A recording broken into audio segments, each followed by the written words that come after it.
अस्सलामुअलैकुम viewers. गुज़िश्ता video में पूछा गया एक सवाल कि क्या बंदरबे सीरीज में शामिल नहीं हुए हैं, तो आज हम आपको इसके बारे में मुकम्मल सबूत देंगे कि बंदरबे भी शामिल है इस नए सीजन में। इसके अलावा अगर आप कोई सवाल पूछना चाहते हैं तो कमेंट सेक्शन में पूछ सकते हैं। हम आने वाली वीडियो में आपके उस सवाल को आपके नाम के साथ शामिल करेंगे। अलाउद्दीन बे सेल्जूक महल क्यों जाता है? सेल्जूक सुल्तान के साथ क्या हुआ है? तो इन तमाम सवालात के जवाब आज की वीडियो में शामिल हैं, तो इसके लिए वीडियो को आखिर तक लाजमी देखिएगा। मगर इससे पहले आपसे गुजारिश है हमारे चैनल को सब्सक्राइब कर दें। सबसे पहले आपको बंदरबे के बारे में बताते हैं। देखें, अगर आपने नए ट्रेलर को गौर से देखा हो तो वहाँ बंदर को भी दिखाया गया था।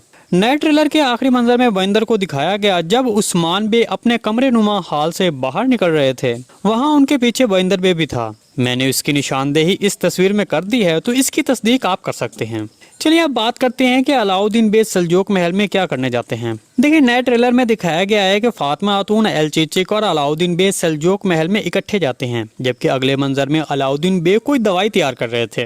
तो मेरे तजज़िये के मुताबिक अलाउद्दीन बे का सेल्जूक महल जाने का मकसद वहाँ सुल्तान का बीमार होना होगा। इसी वजह से आपने नए ट्रेलर में अलाउद्दीन बे को दवाई तैयार करते देखा। बाकी फातिमा खातून और एलचीची खातून का सेल्जूक महल जाने का मकसद कुछ और हो सकता है। एक ये भी हो सकता है कि सेल्जूक सुल्तान की बीवी बीमार हो सकती है, जिसकी वजह से फातिमा खातून और एलचीची वहाँ गई हैं। ये भी हो सकता है कि एलचीची और फातिमा खातून वहाँ किसी अपने बड़े मकसद के हवाले से गई हों। इसके बारे में आपको क्या लगता है कमेंट सेक्शन में लाजिम बताइएगा। जी दोस्तों, आज की वीडियो भाई यही तक थी। उम्मीद है आपको पसंद आई होगी। अगर हमारी वीडियो आप तक बर वक्त नहीं पहुंच रही तो हमारे चैनल को सब्सक्राइब कर लें और बेल आइकन लाजमी प्रेस कर लें, ताकि हर आने वाली नई वीडियो की नोटिफिकेशन आप तक बर वक्त पहुंचता रहे। वीडियो अच्छी लगी तो इसको लाइक शेयर कर दें। मिलते हैं किसी नई वीडियो के साथ, अब तक के लिए अल्लाह हाफिज़।